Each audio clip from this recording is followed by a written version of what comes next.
పూర్తిగా వ్యక్తిగత కారణాల వల్ల నా యొక్క రాజ్యసభ సభ్యత్వానికి ఇంకా 3.5 సంవత్సర కాలం ఉన్నప్పటికీ కూడా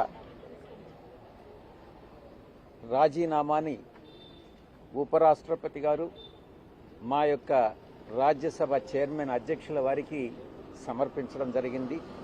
ఆయన ఆ రాజీనామాను ఆమోదించడం కూడా జరిగింది.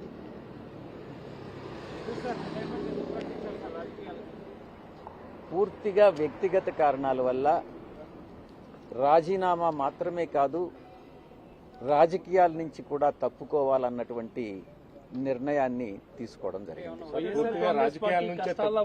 వైఎస్ఆర్ కాంగ్రెస్ పార్టీ కష్టాల్లో ఉన్న సమయంలో మీరు పార్టీని వదిలేసి వెళ్ళిపోయారనే విమర్శలు కూడా వస్తున్నాయి. వైఎస్ఆర్ కాంగ్రెస్ పార్టీ 2019 ఎన్నికల్లో 151 స్థానాలు సాధించుకున్నది. 2024 ఎన్నికల్లో 40% ఓటింగ్ సాధించుకున్నది. జగన్మోహన్ రెడ్డి గారు అత్యంత ప్రజాదరణ కలిగినటువంటి నాయకులు. నాలాంటి వాళ్ళు 1000 మంది పార్టీని వీడినా కూడా ఆయనకున్న ప్రజాదరణ తగ్గదు అన్నటువంటిది నా ఉద్దేశం.